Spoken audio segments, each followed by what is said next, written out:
देश में सस्ते और भरपूर मात्रा में पाम ऑयल की सप्लाई। हेलो, हाँ सर, आप लाइव हो सर क्लास के लिए? अभी लाइव तो 3 बजे है ना मेरी क्लास। अच्छा अच्छा, कोई नहीं सर, आप हो गया आपका, ठीक है? हैं? हाँ, लाइव हो गए सर आप? नहीं, मैं ये कह रहा हूँ कि टाइम 3 से 5 है ना। हाँ जी, हाँ जी, हाँ जी, हाँ, कर लेना आप, ठीक है, कर लेना। तो 3 बजे आई विल स्टार्ट। ठीक है सर, ठीक है, okay I will start at 3 o'clock। Okay sir. एक चीज हो रहा है, ये जो आपका आ रहा है ना बीच में, मुझे फुल स्क्रीन चाहिए होती है, मुझे पता लगता रहता है कि मैं कैसे पेपर दिखा रहा हूँ। ये अगर आपका ये बीच में से हट जाता है ना तो मेरी स्क्रीन फुल हो जाती है। अभी सिर्फ साइड में आ रही है। अच्छा, एक मिनट अब। नहीं, आपका हटेगा तभी आएगा ये। Okay okay. हाँ, बीच में से हटेगा ना ये आपका जो स्क्रीन में है तो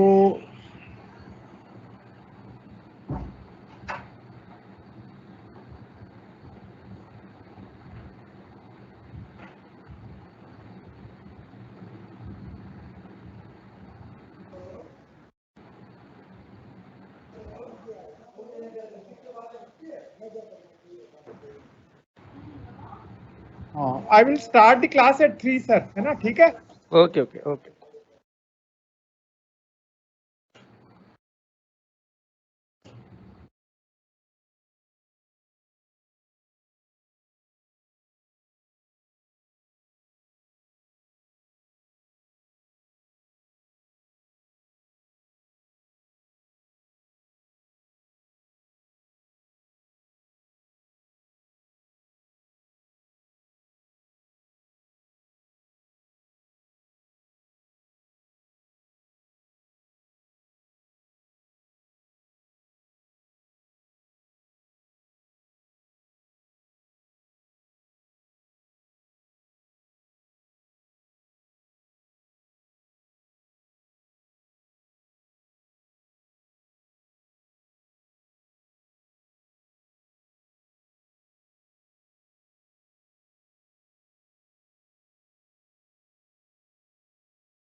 taxable return.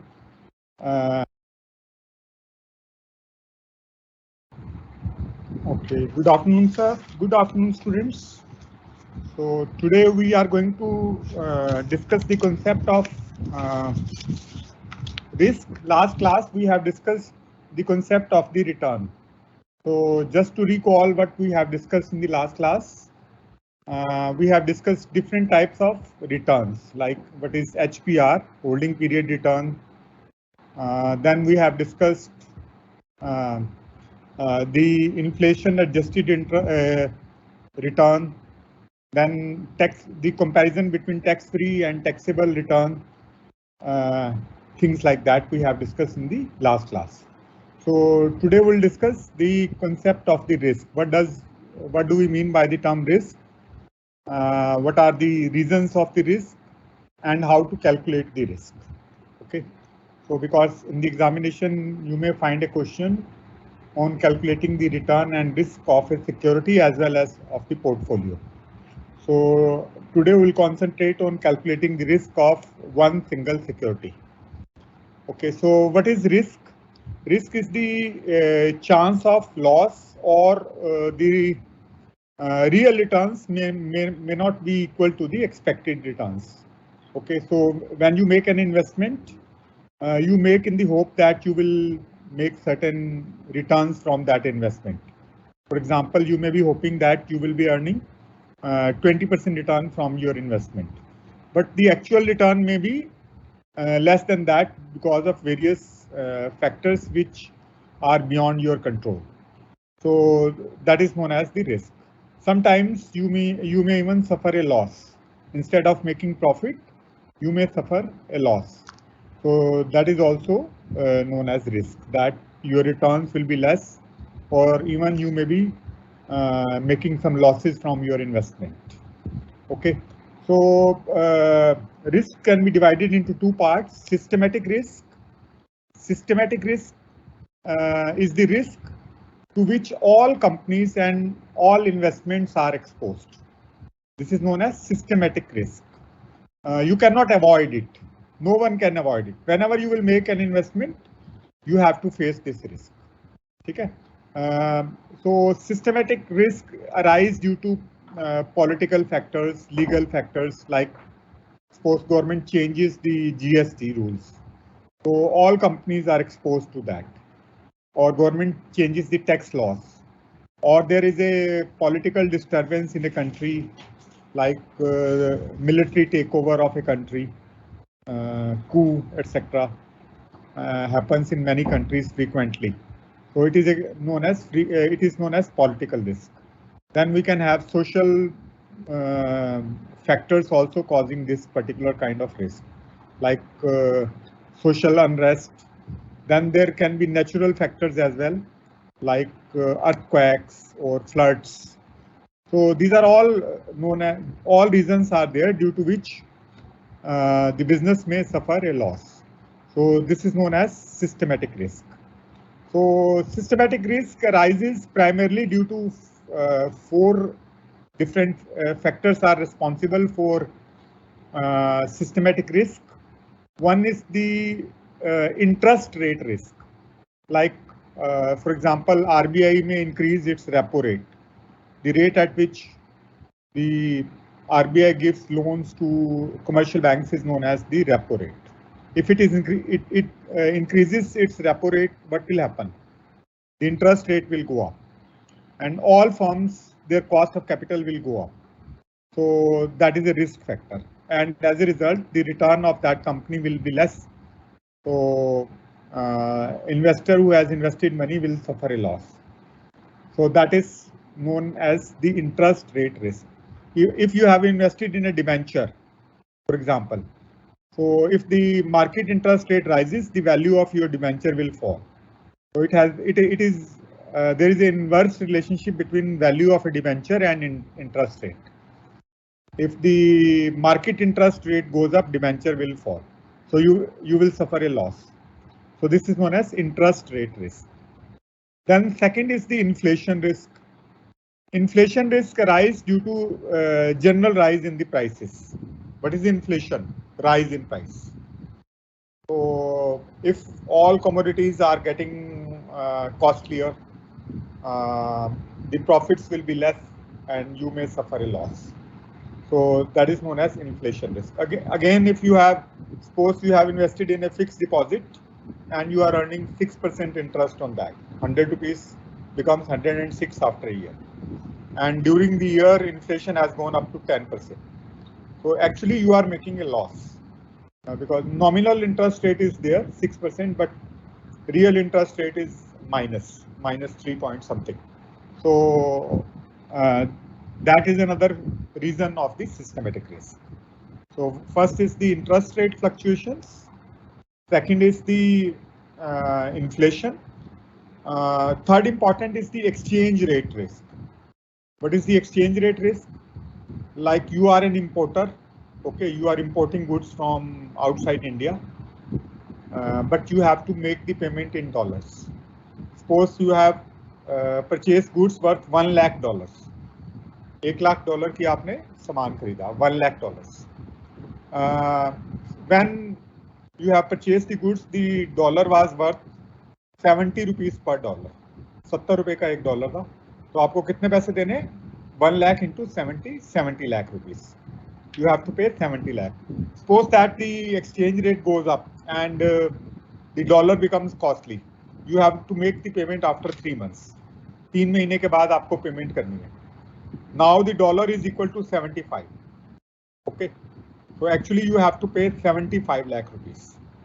So this is known as the exchange rate risk. You will suffer a loss only because of the change in the exchange rate. So this is another reason of the systematic risk. ठीक है, तो systematic risk में कौन कौन से factor आ गए? आपका interest rate, और फिर आपका सेकंड आ गया इंटरेस्ट रेट आ गया, दूसरा आपका आ गया इन्फ्लेशन, और तीसरा आपका आ गया एक्सचेंज रेट. तो due to all these factors the market और सिस्टमेटिक रिस्क इज देयर. ठीक है, तो ये सिस्टमेटिक रिस्क के रीजन होते हैं. Can we avoid the systematic risk? The answer is no. All companies are exposed to the systematic risk, and they have to face it. ठीक है, they have to face it. Another reason of the systematic risk is the market risk. Very important. Change in demand of a particular commodity, change in fashion. Fashion change हो जाता है, जो चीजें आपने बनाई, एक तरह की चीजें आप ले रहे हैं, वो दूसरी चीजें आप, और market in general comes up and down, Sensex ऊपर नीचे होता रहता है. तो can we avoid it? The answer is no.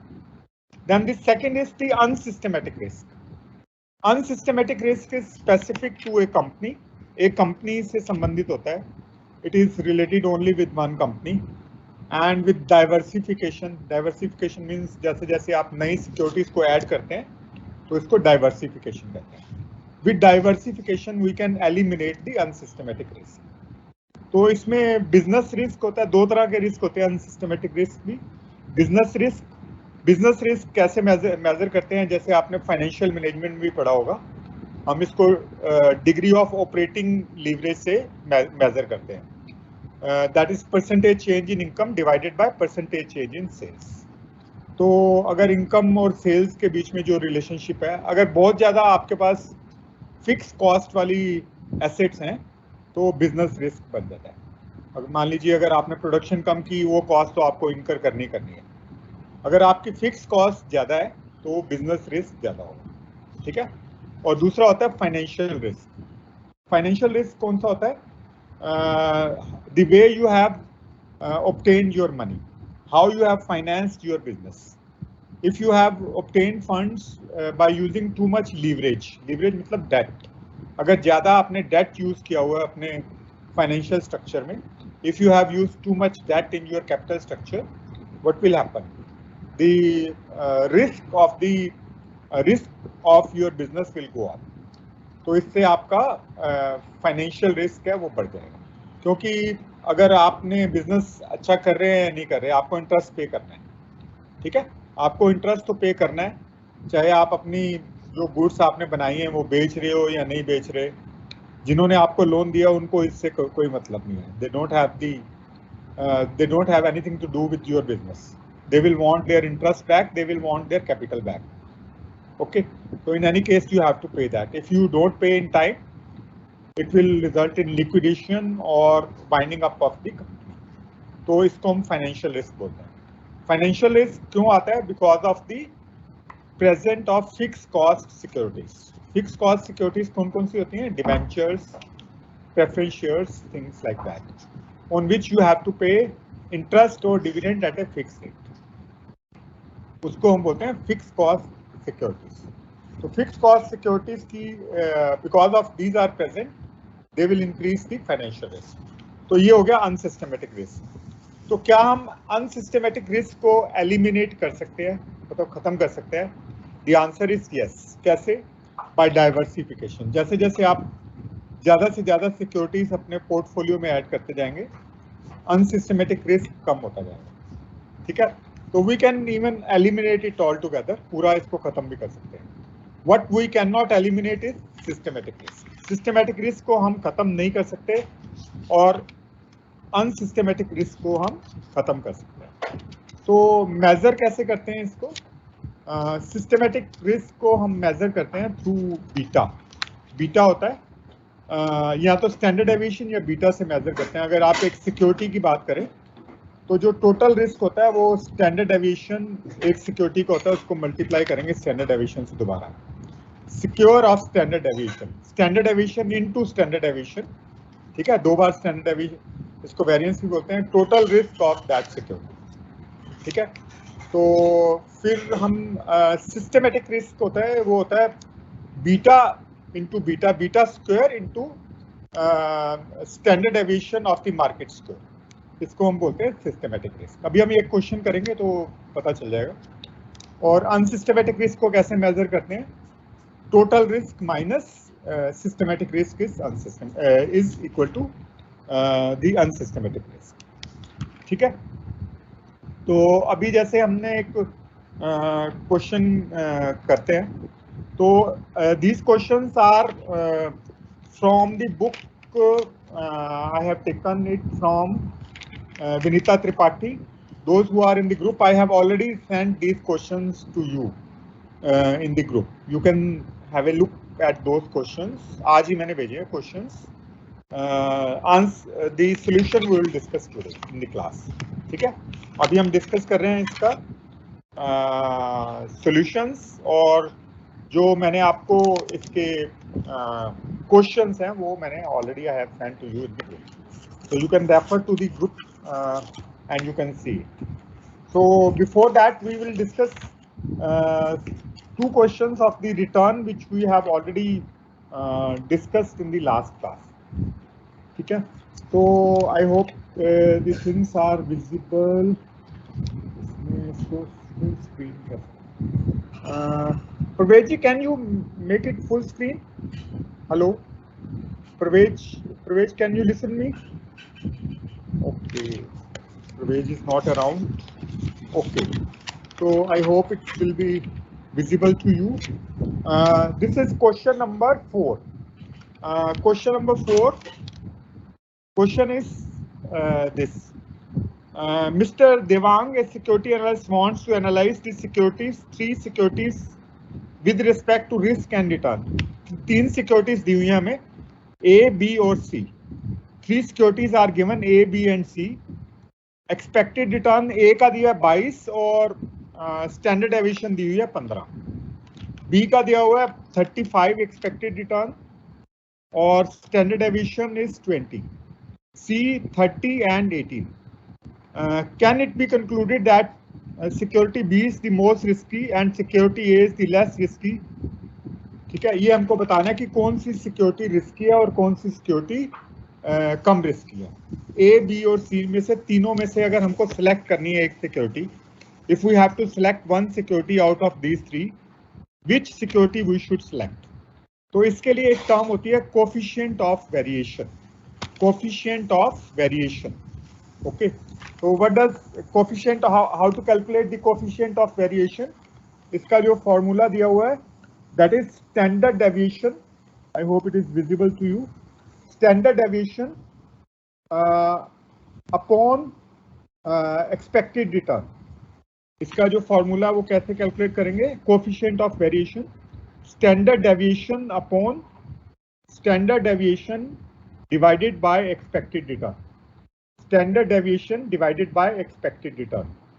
तो सिक्योरिटी ए में ये है 15 डिवाइडेड बाय 20, 15 डिवाइडेड बाय 20, तो ये आ रहा है 0.6818। ठीक है, आई रिपीट, हम क्या कैलकुलेट कर रहे हैं? Coefficient of variation, coefficient of variation, उसका फॉर्मूला क्या है? Standard deviation divided by expected return. तो दोनों चीजें हमको दी हुई है यहाँ पे क्वेश्चन में। स्टैंडर्ड डेविएशन दिया हुआ है 15 और एक्सपेक्टेड रिटर्न दिया हुआ है 22। पहला ये सिक्योरिटी ए के लिए, दिस इज फॉर सिक्योरिटी ए।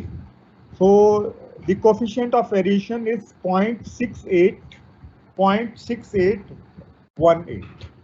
ठीक है, तो सेकंड सिक्योरिटी का भी हम कैलकुलेट कर लेते हैं। Second security it is 20 divided by 35, तो 20 डिवाइडेड बाय 35 इट इज 0.5714, 0.5714। 20 को अगर आप 35 से डिवाइड करेंगे तो आंसर क्या आएगा? 0.5714।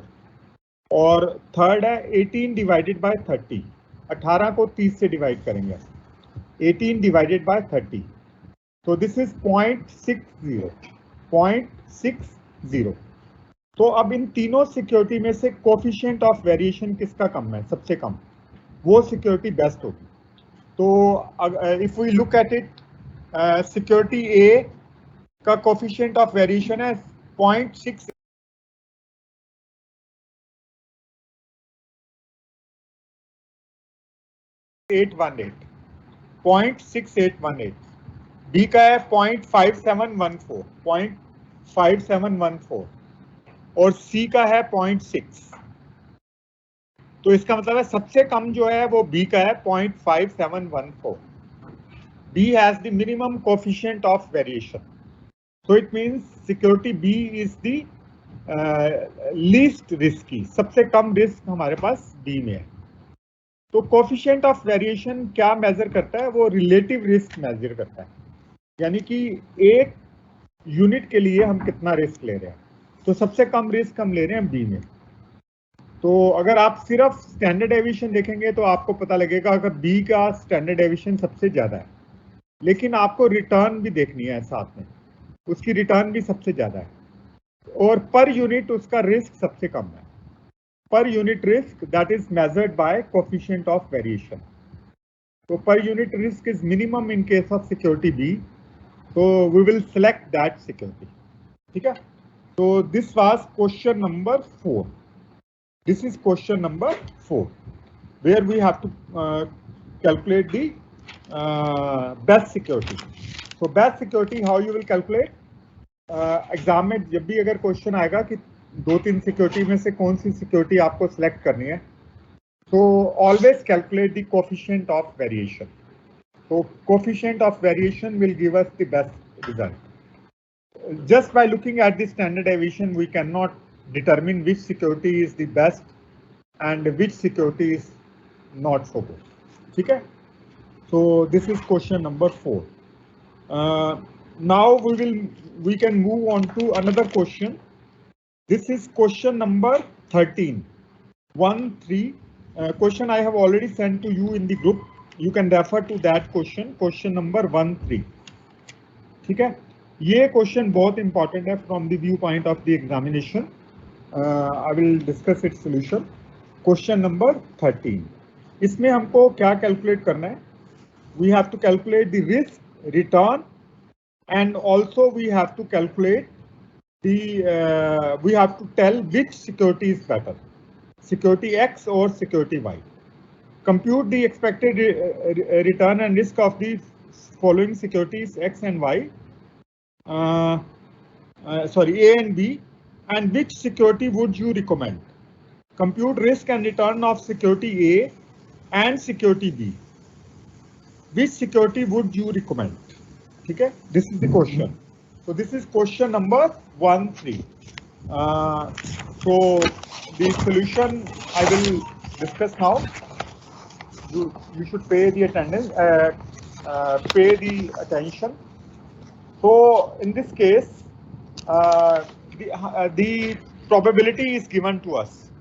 The probability is 0.3. Yes. The probability is 0.1, 0.4 and 0.5. Okay, so we'll discuss this problem. Okay, so boom period is the time period when everything is good. But there are 3 periods: boom, normal and recession. What is boom period? Boom period क्या होता है? जब सब चीजें अच्छी हो रही हो, डिमांड बहुत हो और आपका प्रॉफिट बहुत अच्छा है, business is doing very well. ठीक है, or there is a general uplift in the economy, everything is going good. Then we have normal, okay, average return aa rahi hai, na zyada na kam. Then third period is recession, when things are falling apart, demand is low, unemployment level is very high, that is known as recession. These are 3 economic terms. So the probability that there will be boom, सब कुछ अच्छा होगा इसकी probability कितनी है? 10%। सब कुछ normal होगा इसकी प्रोबेबिलिटी कितनी है? 40%। रिसेशन की प्रोबेबिलिटी ज्यादा दी हुई है इस क्वेश्चन में 0.50, यानी कि 50% चांस है कि चीजें अच्छी नहीं होंगी।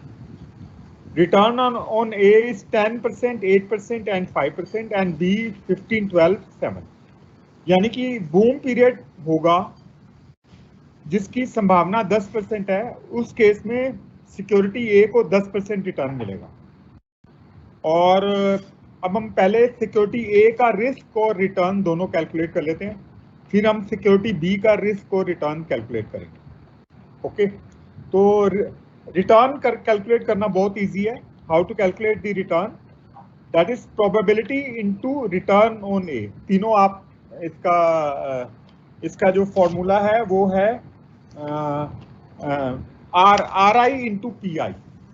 आर आई यानी कि रिटर्न और पी आई यानी कि प्रोबेबिलिटी। तो पहले वाले केस में आर आई की जगह लिखेंगे हम आर ए, सिक्योरिटी का नाम ए है, तो आर ए इसकी प्रोबेबिलिटी, इसकी जो रिटर्न है 10% चांस है और इसकी प्रोबेबिलिटी कितनी है 0.10।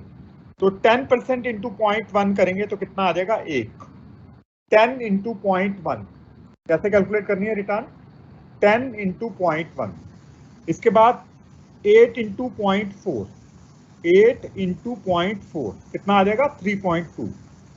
पहला मैं रिपीट कर रहा हूं, फर्स्ट है 10 इंटू 0.1 दैट इज 1, सेकेंड आ जाएगा 8 इंटू 0.4 यानी कि 3.2%,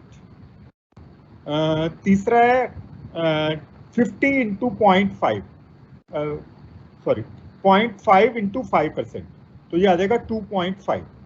तो तीनों को हम ऐड कर देंगे, पहला है 1, दूसरा है 3.2 और तीसरा है 2.5। तो तीनों को अगर हमने ऐड किया तो आ जाएगा 6.7। 6.7% की रिटर्न हमें मिलने के चांस हैं। ठीक है, यू कैन सी 6.7 कैसे कैलकुलेट किया है, 10 इंटू 0.1, 8 इंटू 0.4, 5 इंटू 0.5, 5 इंटू 0.5। ठीक है, आई hope it is visible. Yes, तो ये हमारी एक्सपेक्टेड रिटर्न आ गई सिक्योरिटी की, दैट इज इक्वल टू, अब तीनों को हमने ऐड कर देंगे तो ये आ जाएगा 6.7%। 6.7% एक्सपेक्टेड रिटर्न आ गई, किसकी, सिक्योरिटी ए की। अभी मैं सिर्फ सिक्योरिटी ए का ही कैलकुलेट कर रहा हूँ, अभी बी का नहीं कर रहा। And right now we are focusing on security A, not on B. ठीक है, one by one we will proceed. Okay, second step is now we have to calculate the risk of this security. Return बहुत easy है, कुछ नहीं करना, return को सिर्फ probability से मल्टीप्लाई कर देना और बाद में उसको ऐड कर देना, that's all, very simple. Then risk, how to calculate the risk of the security. तो रिस्क स्टैंडर्ड डेविएशन से हम कैलकुलेट करते हैं, we calculate it by calculating the standard deviation. तो उसके लिए हमको क्या करना है, जो रिटर्न एक्सपेक्टेड रिटर्न हमने कैलकुलेट किया ना 6.7, तो इसका जो फॉर्मूला है वो है R minus expected return square, R minus expected return square into P I. तो आर कितना दिया हुआ है 10%, एक्सपेक्टेड रिटर्न हमने कैलकुलेट किया है 6.7, तो 10 माइनस 6.7 इसका सिक्योर, यानी कि इसको दो इसकी पावर हो जाएगी 2। तो 10 minus 6.7 raise to the power 2 into P I दिया हुआ 0.10।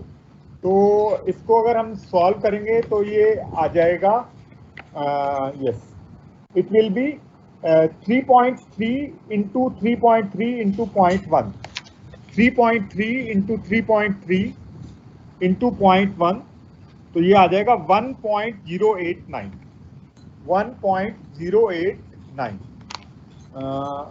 हाँ 1.089, 1.089 आ जाएगा,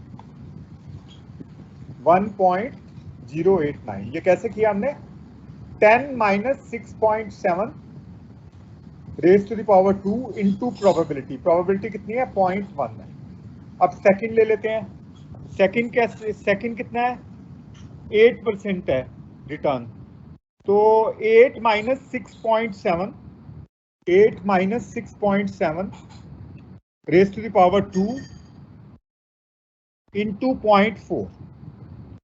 ठीक है, तो ये हो जाएगा 1.3 इंटू 1.3 इंटू 0.4, 1.3 इंटू 1.3 इंटू 0.4। ठीक है, तो ये हमने कैलकुलेट किया तो ये आ जाएगा 0.676, 0.676। ये ऑलरेडी मैंने कैलकुलेट किया हुआ है, यू कैन सी। कैलकुलेट कैसे किया है, 8.8 minus 6.7 raise to the power 2, 8 में से 6.7 कम किए, उसकी raise to the power 2 into 0.4, तो ये 1.3 इंटू 1.3 इंटू 0.4, तो ये कैलकुलेट करके आया 0.676। अब थर्ड ले लेंगे। थर्ड कितनी है, 5% दिया हुआ है रिटर्न, और 5 में से 6.7 कम करेंगे तो वो माइनस में आ जाएगा, -1.7। लेकिन जब आप -1.7 का सिक्योर करेंगे तो वो प्लस हो जाएगा, minus into minus will become plus. So this will become 1.7 into 1.7, 1.7 into 1.7 into 0.5, 1.7 into 1.7 into 0.5, तो ये आ गया हमारा 1.445, 1.445। ठीक है, 1.445 आ गया, आप नोट कर लेंगे 1.445।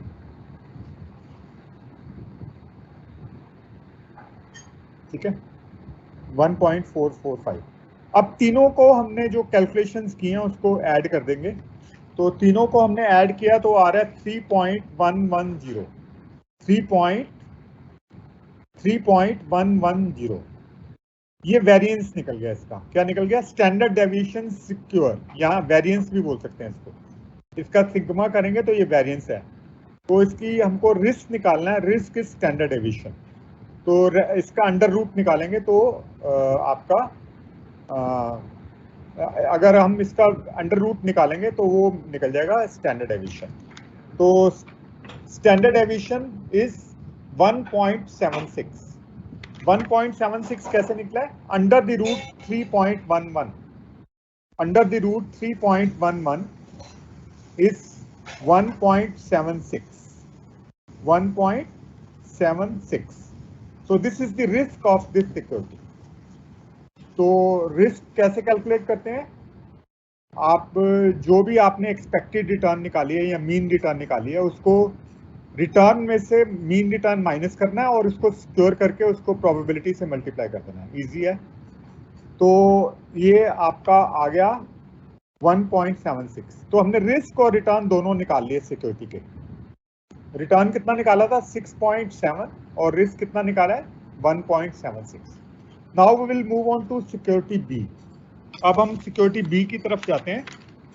तो बी का जो हमने एक्सपेक्टेड रिटर्न निकालना है वो कैसे निकालेंगे, 15 इंटू 0.1, 15 इंटू 0.1, तो 15 इंटू 0.1 हो जाएगा 1.5, 15 into 1 will be 1.5, 15 into 0.1 will be 1.5, 1.5। ठीक है, फिर उसके बाद हो जाएगा 12 into 0.4, 12 into 0.4, 12 into 0.4 will be 4.8, 12 into 0.4 will be 4.8। ठीक है, और फिर लास्ट में है तीसरा दिया हुआ है 7%, 7 into 0.5 will be 3.5, 7 into 0.5 will be 3.5, 3.5। तो अब ये तीनों को हम ऐड कर देंगे, 1.5 प्लस 4.8 प्लस 3.5, तो this will be 9.8। Expected return from this security is 9.8, 9.8। ठीक है, ये रिटर्न आ गई 9.8, 9.8। ठीक है, this is the return 9.8, 9.8। Simply इसको प्रोबेबिलिटी से मल्टीप्लाई कर दिया। अब हमें इसका रिस्क निकालना है। एक्सपेक्टेड रिटर्न तो निकल गई 9.8, क्या करना है, प्रोबेबिलिटी को रिटर्न से मल्टीप्लाई करेंगे तो आपका रिटर्न आ गया। अब एक्सपेक्टेड रिटर्न आ गया 9.8। नेक्स्ट स्टेप, अब हमें इसका स्टैंडर्ड डेविएशन निकालना है। तो 20 इसमें रिटर्न दिया होगा 15 माइनस 9.8 कितना हो गया 5.2। 5.2 का square 5.2 into 5.2 into 0.1, 5.2 into 5.2 into 0.1, ठीक है। तो ये आपका आ गया 2.704। 5.1 इंटू 5.1 इंटू 0.1 विल बी 2.704। ये कैलकुलेट किया 2.704, ठीक है। यस 2.704। हाँ जी, सेकंड है आपका 12 माइनस 9.8 कितना हो जाता है 2.2। तो 2.2 इंटू 2.2 इंटू 0.4, 2.2 इंटू 2.2 इंटू 0.4। 2.2 कहाँ से आया? इसमें रिटर्न दिया हुआ है 12%, सेकंड वाले केस में, नॉर्मल वाले केस में 12 माइनस 9.8 जो हमने मीन रिटर्न निकाला है, मीन रिटर्न 12 माइनस 9.8 कितना हो गया 2.2। 2.2 इंटू 2.2 कितना हो गया इंटू 0.4, 2.2 इंटू 2.2 इंटू 0.4। तो ये आ गया हमारा 1.936, 1.936, ठीक है। This will be 1.936, 1.936। और लास्ट वाले केस में हमारे पास है रिटर्न दी हुई है 7%। तो 7 माइनस 9.8, 7 माइनस 9.8, तो ये माइनस में आएगा, माइनस 2.98। तो माइनस 2 हाँ जी 9.8, 2.8 into 2.8 minus 2.8 into minus 2.8 into 0.5। तो ये क्योंकि माइनस माइनस प्लस हो जाएगा, तो ये आपका आ जाएगा 3.92, 3.92 माइनस 2.8 इंटू माइनस 2.8 इंटू 0.5। तो ये हमारा आ रहा है 3.92, 3.92। अब हमने इन तीनों को ऐड कर लिया, तो ऐड करने के बाद ये आया 8.56। After adding we get 8.56। So what is 8.56? This is the variance. The variance is 8.56. And what is the standard deviation? The standard deviation of this security is 2.92. Under the root 8.56 will give you 2.92, the standard deviation of this security, 2.92. That is under the root 8.56 का आप under root निकालेंगे तो ये आपका आ जाएगा 2.9, ठीक है। Yes 8.56 का अंडर रूट निकालेंगे तो ये आ जाएगा 2.9। अब हमको ये बताना है कि दोनों में से कौन सी सिक्योरिटी हमको सिलेक्ट करनी है। तो हम वो वाली सिक्योरिटी सिलेक्ट करेंगे जिसका कोफिशिएंट ऑफ वेरिएशन कम होगा। कोफिशिएंट ऑफ वेरिएशन का फॉर्मूला क्या है? कोफिशिएंट ऑफ वेरिएशन मैंने आगे भी आपको बताया, it is standard deviation divided by expected return. Standard deviation divided by expected return. Coefficient of variation निकाल रहे हैं, कोफिशिएंट ऑफ वेरिएशन, ठीक है। This is standard deviation divided by expected return. तो दोनों सिक्योरिटी का हमने एक्सपेक्टेड रिटर्न भी निकाला है और स्टैंडर्ड डेविएशन भी निकाला है, तो हमें दोनों ही सिक्योरिटीज का कोफिशिएंट ऑफ वेरिएशन पता हो जाएगा। तो पहली सिक्योरिटी का है 1.76 डिवाइडेड बाय 6.7, 1.76, ठीक है। 1.76 divided by 1.76, okay, divided by 6.7. तो ये कोफिशिएंट ऑफ वेरिएशन निकल गया. तो coefficient of variation is 2.6, yes, इसका पॉइंट निकला है 0.262. तो सिक्योरिटी ए का कोफिशिएंट ऑफ वेरिएशन निकला है 0.262. इसी तरह से हमने दूसरी सिक्योरिटी का भी निकाला है, सिक्योरिटी बी का. तो बी का निकला है 2.92 डिवाइडेड बाय 9.8. ठीक है, इसका कैसे निकालेंगे? इसका निकालेंगे यस 2.92 डिवाइडेड बाय 9.8. 2.92 और इसकी रिटर्न कितनी है? 9.8 एक्सपेक्टेड. तो ये निकला 2.97. तो बी का कोफिशिएंट ऑफ वेरिएशन ज्यादा है, ए का कोफिशिएंट ऑफ वेरिएशन कम है. तो दोनों में से कौन सी सिक्योरिटी हमको सिलेक्ट करनी है? We have to select a security with lower coefficient of variation. We have to select a security with lower coefficient of variation. जिसका coefficient of variation कम होगा उस सिक्योरिटी को हमने select करना. We have to select a security with lower coefficient of variation. So A has a lower coefficient of variation. We will select security A. So this is a very good question from the viewpoint of examination as well, and it covers many points. इसमें हमको risk calculate करना है, return calculate करना है, और हमको calculate करना है coefficient of variation. And then we have to give our final decision. तो final decision देना है कि दोनों सिक्योरिटी में से कौन सी सिक्योरिटी बेटर है. Which of these two securities is better? We have to give this recommendation. So which security we will recommend? We will recommend security A. Why? Because it has a lower coefficient of variation. Since it has a lower coefficient of variation, it means per unit of risk of this security is lower than per unit of risk of security B. So we will recommend security A and not security B. Okay, we will recommend security A and not security B. So this is question number 13, which you can attempt before going to examination as well. तो इसको आप एक practice question के रूप में रख सकते हैं अपने पास, और जब एग्जाम के लिए प्रिपेयर करते जाते हैं उसमें से ये क्वेश्चन, ये आप इसको सिलेक्ट कर सकते हैं.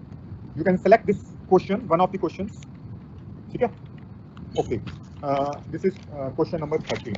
Now we'll discuss more questions. Let me check which question right now we are going to discuss. Yes. Yes, now we are going to discuss question number 11. Question number 11. This is based upon return. So we have discussed some of the questions based upon risk.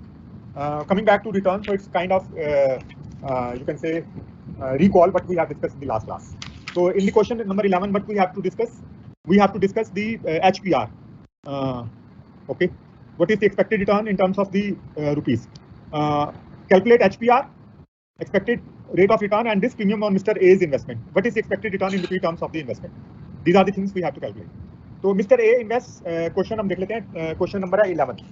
इसमें मैंने summary में question लिख दिया है. इसकी face value है 1000. It has a face value, I hope it is visible. Face value is 1000. इस bond की फेस वैल्यू कितनी है? 1000 है. और for how much it is selling in the market? It is selling for 900 rupees in the market.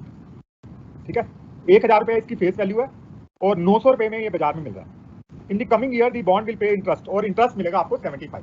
अगर आप ये bond by करेंगे आज, तो एक साल के लिए अगर आप होल्ड करेंगे तो in between you will get ₹75 as interest. The price of this bond year will depend on the level of interest rates prevailing in that time. तो बॉन्ड का जो प्राइस होता है वो इनवर्स रिलेशनशिप होती है इंटरेस्ट रेट से. अगर इंटरेस्ट रेट हाई हो मार्केट में तो बॉन्ड रेट की वैल्यू कम हो जाती है. It has an inverse relationship. ठीक है, उल्टा रिलेशन होता है, क्योंकि ज़्यादा मार्केट में इंटरेस्ट मिल रहा है तो लोग बॉन्ड नहीं खरीदेंगे, वो कहेंगे और कहीं इन्वेस्ट करेंगे, इस बॉन्ड में इंटरेस्ट कम है, तो बॉन्ड की वैल्यू कम हो जाती है. ठीक है, तो तीनों सिचुएशंस दी हुए हैं कि इंटरेस्ट रेट हाई भी हो सकता है, अनचेंज भी हो सकता है और लो भी हो सकता है. उसकी प्रोबेबिलिटी 0.3, 0.5 और 0.2 है. और अगर इंटरेस्ट रेट हाई रहता है तो बॉन्ड की वैल्यू 850, अगर मॉडरेट रहता है यानी कि ना कम ना ज़्यादा तो 910, और अगर लो रहता है इंटरेस्ट रेट तो 975, उसकी वैल्यू बढ़ जाएगी 975 हमको. और रिस्क फ्री रिटर्न है 4%. अगर आप रिस्क फ्री रिटर्न लेना चाहते हैं तो आप गवर्नमेंट का जो बिल होता है, ट्रेजरी बिल बोलते हैं उसको, उसमें आप इन्वेस्ट कर लेंगे तो 4% की रिटर्न मिलेगी.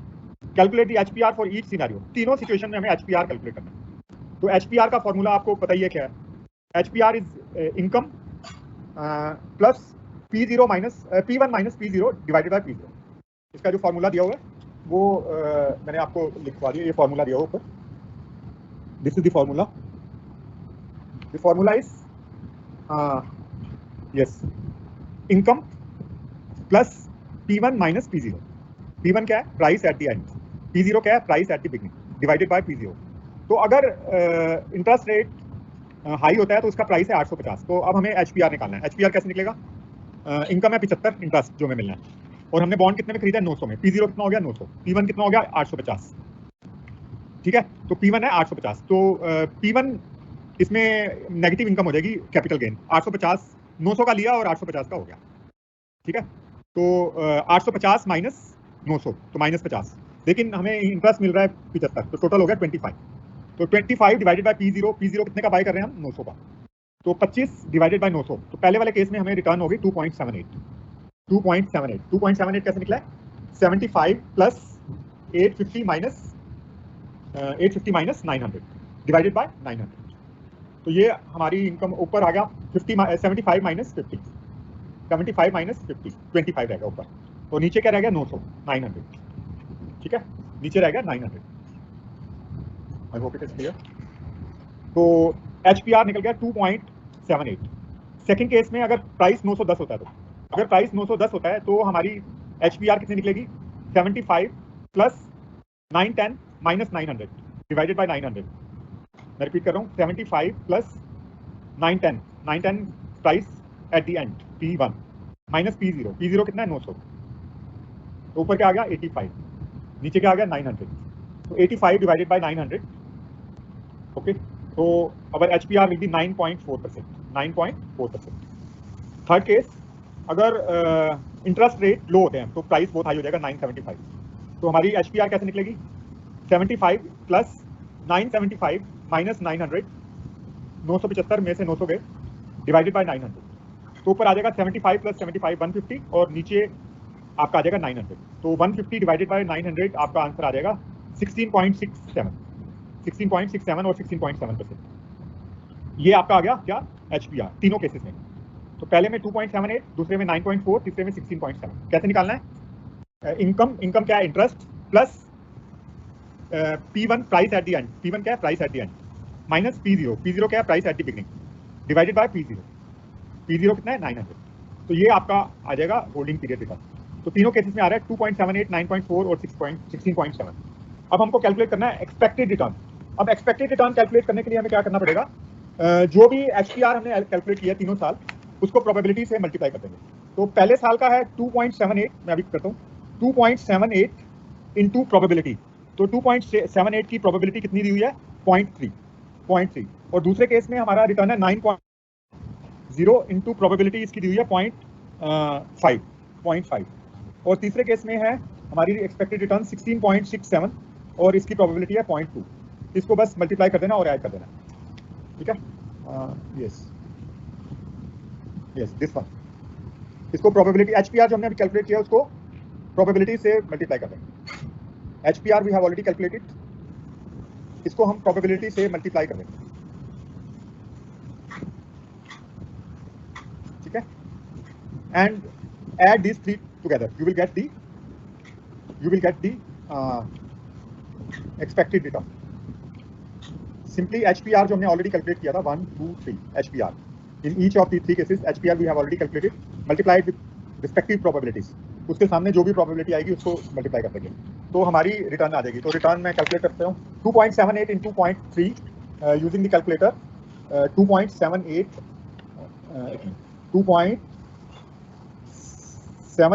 into 0.3, so this will be 0.834. Second is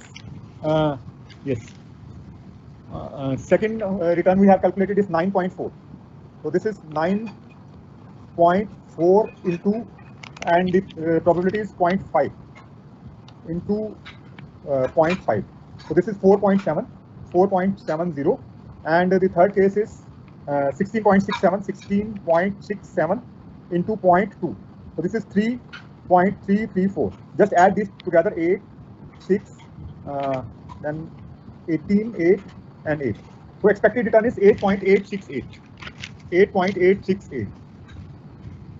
Okay, this one, adding with probabilities and then adding it together, so this is the expected return 8.868. 8.868. Yes, this one. This is only the sigma, total of all this. Total of all this. How you have calculated it? HPR into probability. HPR into probability. HPR into probability. Okay. So you will get these figures. Add them together. This is our expected return. 8.868. 8.868. This is the expected. Okay. Okay. The next part of the question is yes. What is the expected return in terms of the rupee? Risk premium बताना हमें. Risk premium. Risk premium means what is the extra return you are getting. So you are getting 8.868. So what is the extra on government bonds? Government bonds में आपको कितना return मिल रहा है? 4%. तो government bond से कितना ज्यादा आपको मिल रहा है उसको रिस्क प्रीमियम बोलते हैं. अगर आप रिस्क फ्री रिटर्न की बात करें तो वो है 4 और रिस्की रिटर्न की बात करें तो 8 पॉइंट कितना है? 8 पॉइंट हमने कैलकुलेट किया अभी 8.87. तो हमें एक्स्ट्रा कितना मिल रहा है? 8.7 माइनस 4. तो ये हो गया रिस्क प्रीमियम. मैं यहाँ पे लिख देता हूँ रिस्क प्रीमियम. रिस्क प्रीमियम मतलब आप एक्स्ट्रा कितना रिटर्न कैलकुलेट कर रहे हैं. तो एक्स्ट्रा आप कर रहे हैं 8.87 माइनस 4. इसको इन्होंने राउंड ऑफ कर दिया तो ये हो गया 4.87. तो ये risk premium. This is the risk premium. इसको हमने राउंड ऑफ कर दिया तो इसको लिख दिया हमने 8.87 माइनस 4. 4 कहाँ से आया? ये रिस्क फ्री है. टी बॉन्ड्स होते हैं, टी बिल्स होते हैं गवर्नमेंट के, ट्रेजरी बिल्स होते हैं. इसको गवर्नमेंट जब बॉन्ड इशू करती है तो उसको ट्रेजरी बॉन्ड्स या ट्रेजरी बिल्स बोलते हैं. बिल्स बोलते हैं अगर शॉर्ट रन के हों, छोटे समय के लिए, उसको क्या बोलते हैं? Treasury bills. अगर लॉन्ग टाइम के लिए गवर्नमेंट यानी कि 2-3 साल के लिए या 1 साल से ऊपर करती है तो उसको बोलते हैं ट्रेजरी बॉन्ड्स. ये ट्रेजरी बॉन्ड्स और ट्रेजरी बिल्स में फर्क होता है.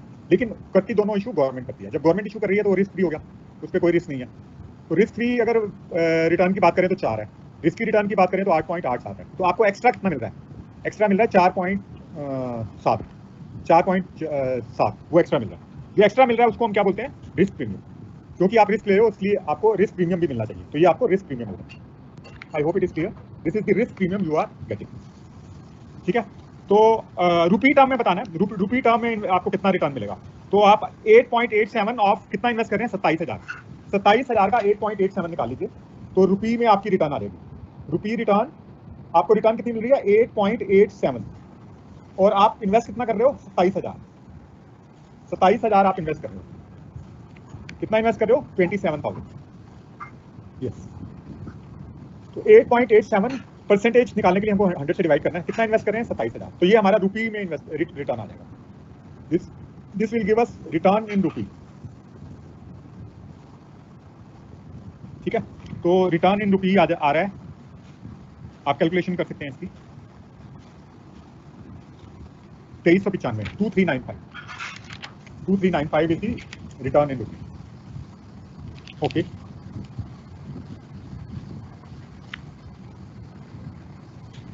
यस.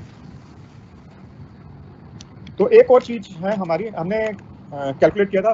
मैंने आपको बताया था 2 तरह का रिस्क होता है. One is the unsystematic risk and second is the systematic risk. ठीक है. Unsystematic risk and systematic risk. Unsystematic risk जो हम डाइवर्सिफाई कर सकते हैं, सिस्टमेटिक रिस्क जो हम डाइवर्सिफाई नहीं कर सकते. तो सिस्टमेटिक रिस्क को हम कैसे मेजर करते हैं? बीटा के द्वारा. तो बीटा की कैलकुलेशन भी हम कर सकते हैं to calculate the risk. So this we will discuss when we will cover the topic on portfolio. Portfolio management में हम बीटा कैसे कैलकुलेट करते हैं वो we will learn. We will try to solve problems of beta also in that case. For the time being this is sufficient for this particular topic. तो इसमें हमने सीखा है कि रिटर्न कैसे कैलकुलेट करते हैं, रिस्क कैसे कैलकुलेट करते हैं, और अगर रिटर्न और रिस्क दोनों सिक्योरिटीज का डिफरेंट हो तो कौन सी सिक्योरिटी सेलेक्ट करते हैं. तो उसके लिए हमें कोएफिशिएंट ऑफ वेरिएशन चाहिए. कोएफिशिएंट ऑफ वेरिएशन कैसे कैलकुलेट करते हैं? Standard deviation divided by expected return या मीन रिटर्न. एक्सपेक्टेड रिटर्न या मीन रिटर्न हम कैलकुलेट करते हैं. तो उससे हम कोएफिशिएंट ऑफ वेरिएशन कैलकुलेट करते हैं. तो this is all regarding this topic. Now we will move on to the next topic that is fixed income securities. तो ये क्योंकि हमारे पास लिमिटेड टाइम है तो मैं सारे जो आपके न्यूमेरिकल वाले 8 हमारे जो लेक्चर्स हैं उसमें कवर करने की कोशिश करूँगा.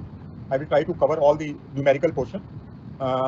तो इसमें हमारा नेक्स्ट टॉपिक जो आ जाता है वो बॉन्ड वैल्यूएशन और बॉन्ड यील्ड कैलकुलेट करने का आता है. YTM, YTC और बॉन्ड वैल्यूएशन और ड्यूरेशन. ये नेक्स्ट जो टॉपिक है वो हम कोशिश करते हैं कि कवर करें. जितने कवर कर सकते हैं कर लेंगे. We will not be able to cover everything which is asked in the examination or which may be asked in the examination, but we will try to cover as many things as are possible in this little time which is available to us.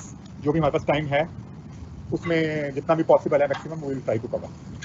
अब हम next करने जा रहे हैं bond valuation, bond की valuation और debenture की valuation. तो इसमें थोड़ा सा मैं आपको थ्योरी बता देता हूँ कि एक बॉन्ड क्या होता है और अलग अलग तरह के बॉन्ड कौन से होते हैं। तो bond is an acknowledgement of debt. What is bond? It is an acknowledgement of debt. जब आप कंपनी को कोई उधार देते हैं तो कंपनी उसके बदले में आपको एक सर्टिफिकेट देती है, तो उसको हम क्या बोलते हैं? उसको हम बॉन्ड बोलते हैं, डिबेंचर बोलते हैं। That is known as a debenture. तो इसमें company makes a promise that it will pay the interest periodically, यानी कि 6 महीने के बाद या 1 साल के बाद आपको इंटरेस्ट पे करेगी और एक सर्टेन टाइम के बाद आपका कैपिटल वापस कर देगी। अगर आपने 100 रुपये का बॉन्ड लिया है तो 3 या 4 साल या 6 साल के बाद आपके पैसे आपको वापस मिलेंगे। तो this acknowledgement and this agreement is known as the bond. तो बॉन्ड अलग अलग तरह के होते हैं, कन्वर्टेबल, नॉन कन्वर्टेबल, यानी कि जो इक्विटी में कन्वर्ट कर सकते हो, इक्विटी में कन्वर्ट नहीं कर सकते, उसके हिसाब से कन्वर्टेबल एंड नॉन कन्वर्टेबल हो जाते हैं। इसके बाद रिडीमेबल, इरिडीमेबल। इरिडीमेबल आजकल इशू नहीं होते, जो कि हमेशा लाइफ के लिए इशू होते हैं, जब तक कंपनी रहेगी कंपनी अपने पास पैसा रखेगी। But now these types of bonds are not available, only redeemable are available, जो कि एक सर्टेन पीरियड के बाद आपको पैसा वापस करना पड़ेगा कंपनी को। सिक्योर्ड भी हो सकते हैं, अनसिक्योर्ड भी हो सकते हैं। Secured against the assets of the company, अगर कंपनी डिफॉल्ट करेगी तो आप वो एसेट बाजार में बेच के अपना पैसा रिकवर कर सकते हैं। अनसिक्योर्ड, जो कंपनी अगर आपका कंपनी वापस पैसा नहीं करेगी तो आप दूसरी जैसे अनसिक्योर्ड क्रेडिटर्स हैं उन्हीं की लाइन में आएंगे। एंड में अगर पैसा बचेगा तो आपको मिलेगा, प्रायोरिटी नहीं है आपकी कोई। ठीक है। तो कॉलेबल बॉन्ड्स होते हैं और पुटेबल बॉन्ड्स होते हैं। कॉलेबल बॉन्ड्स, जो कंपनी कभी भी कंपनी एक एग्रीमेंट कर लेती है कि 8 साल का बॉन्ड है लेकिन हम 3 साल के बाद इसका पैसा वापस कर देंगे, तो वो कॉलेबल बॉन्ड होते हैं। ठीक है। कंपनी के पास ये ऑप्शन होती है कि वो समय से पहले इसका भुगतान कर देगी, तो उसको हम कॉलेबल बोलते हैं। हाँ, तो एक पुटेबल बॉन्ड होते हैं। पुटेबल यानी कि अब डिबेंचर होल्डर का राइट है कि कभी भी वो पैसा अपना वापस मांग सकते हैं। ठीक है। कॉलेबल कंपनी का राइट होता है और पुटेबल बायर का राइट होता है, वो बिफोर टाइम भी अपने पैसे वापस ले सकता है, तो उसको पुटेबल बोलते हैं। तो जीरो कूपन बॉन्ड भी होते हैं, जिसमें डीप डिस्काउंट बॉन्ड होता है। जैसे आपने 800 का एक बॉन्ड खरीदा, आपको 20 साल के बाद उसके बदले में 20,000 का मिलेगा, तो इसको हम बोलते हैं डीप डिस्काउंट बॉन्ड। उस बीच में कंपनी कोई इंटरेस्ट नहीं देती आपको, सीधा एक lump sum end of the maturity पे देती, तो इसको बोलते हैं डीप डिस्काउंट बॉन्ड, इंटरेस्ट नहीं मिलेगा आपको। ठीक है। तो डीप डिस्काउंट बॉन्ड भी होते हैं। Okay. Then tax free bonds, ये ज़्यादातर गवर्नमेंट एजेंसीज इशू करती हैं, जैसे कोई रोड डेवलपमेंट का प्रोजेक्ट है या रूरल डेवलपमेंट का, रूरल इलेक्ट्रिफिकेशन का, तो जो भी आपको ब्याज मिलेगा वो टैक्सेबल नहीं होगा। नॉर्मली जो ब्याज मिलता है, इंटरेस्ट मिलता है, उसके ऊपर टैक्स देना पड़ता है आपको, इनकम टैक्स। लेकिन अगर टैक्स फ्री बॉन्ड है तो उसके ऊपर जो भी इंटरेस्ट मिलेगा वो टैक्स आपके ऊपर उसको नहीं देना पड़ेगा, you will not have to pay any tax on that. ठीक है। जैसे रूरल इलेक्ट्रिफिकेशन का बॉन्ड REC का इशू किया था कंपनी ने, तो 10 और 15 साल में इस तरह के बॉन्ड हैं। तो ये अलग अलग टाइप्स ऑफ बॉन्ड हैं। अब हम करेंगे बॉन्ड वैल्यूएशन। ठीक है। बॉन्ड वैल्यूएशन, बॉन्ड की वैल्यू कैसे निकालें। ओके। तो बॉन्ड की वैल्यू निकालने के लिए आपको पता होना चाहिए कि आपने एक तो इंटरेस्ट कितना मिल रहा है और इंटरेस्ट रेट क्या है, और दूसरी बात है कि रिडेम्पशन पे आपको पैसा वापस कितना मिलेगा। What is the amount you will be getting at the time of redemption. Redemption के टाइम पे रिडेम्पशन पीरियड भी पता होना चाहिए और कितना पैसा आपको रिडेम्पशन के टाइम पे वापस मिलेगा। तो जो प्रेजेंट वैल्यू हम कैलकुलेट करेंगे इसकी, किस चीज़ की, इंटरेस्ट जो हमें मिलना है फ्यूचर में और जो हमें रिडेम्पशन की वैल्यू मिलनी है, तो इन दोनों को अगर हम ऐड कर देंगे तो बॉन्ड की वैल्यू मिलेगी। ठीक है। तो I repeat, bond value calculate करेंगे तो इसके 2 कंपोनेंट होते हैं, 2 part. You have to calculate it in 2 components और 2 parts. One is the interest component, interest जो आपको फ्यूचर में मिलना है, और दूसरा आपको क्या मिलना है, दूसरा आपको प्रिंसिपल जो आपका पैसा आपको वापस मिलना है, उसको दोनों को अगर हम ऐड कर देंगे, दोनों को अगर हम टोटल करेंगे तो उसको हम बोलते हैं बॉन्ड की वैल्यू टुडे, प्रेजेंट में, आज में उसकी वैल्यू कैसे। तो ये इसके हम क्वेश्चंस करेंगे तभी ये क्लियर हो पाएगा। एक मिनट, इसके क्वेश्चंस देखते हैं। क्वेश्चंस हैं, we'll take 1 or 2 questions which will make the point clear. Yes. Yes, a 5,000 rupees bond की वैल्यू 5,000 रुपीज है। ये क्वेश्चन नंबर 1 मैं ले रहा हूँ, पेज नंबर 202 है। ये आपका जो मैंने अभी ये करवाया है, ये आपको मैं क्वेश्चन अभी ग्रुप में भी भेजूंगा। Okay, I will be sending you these questions in the group. You can refer the questions from the group. The first question is a 5,000 face value bond. In short, I will be writing the questions here. Face value of the bond is 5,000, and the coupon rate is 14%. Coupon rate is the interest rate. What is coupon rate? It is the interest rate, and the maturity time is 8 years. Maturity time is 8 years. We have to calculate the value. Value we have to calculate, and required rate is given as 16%. Okay, and interest is payable annually and semi-annually. When the interest is payable annually or semi-annually, the value goes up or down. Okay, so these are the short description I am giving it to you. Yes. Okay. Face value कितनी है bond की 5000. It is given face value. Interest is always payable on the face value. एक चीज आप याद रखिए, interest किस चीज पे पे किया जाता है? Face value. ये मार्केट वैल्यू पे इंटरेस्ट आपको कभी नहीं मिलेगा. इंटरेस्ट किस पे मिलेगा? आपको हमेशा फेस वैल्यू मिलेगा. ये याद रखना आप. You will always get the interest at the face value. और इसका इंटरेस्ट रेट कितना है? 14%. कूपन रेट को हम इंटरेस्ट रेट भी बोलते हैं. Interest rate is coupon rate is also known as the interest rate 14%. ठीक है. और मैच्योरिटी टाइम कितना है? 8 years. Maturity time is 8 years. Okay. And required rate कितना है इन्वेस्टर का? 16%. 16% is the required rate and we have to calculate its value under two conditions. When interest is payable annually, annual interest मिल रहा है हमें, और दूसरा interest हमें मिल रहा है सेमी एनुअल. सेमी एनुअल यानी कि साल में 2 बार इंटरेस्ट मिलता है, उसको हम क्या बोलते हैं? Semi annual. और एनुअल यानी कि साल में सिर्फ 1 बार मिलेगा. तो इससे हमें क्वेश्चन का आंसर भी चेंज हो जाएगा. ठीक है. तो सबसे पहले हमको ये देखना है कि इसकी वैल्यू कैलकुलेट करते वक्त कि हमें 2 चीजें मिलनी है. तो इसमें रिडीमेबल वैल्यू नहीं दी हुई. Redeemable value is not given. तो अगर रिडीमेबल वैल्यू नहीं दी होती तो हम ये एजम्पशन करते हैं कि जो उसकी फेस वैल्यू है वही रिडीमेबल वैल्यू है. ओके.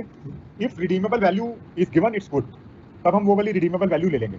अगर रिडीमेबल वैल्यू नहीं दी हुई तो उस केस में हम क्या करेंगे?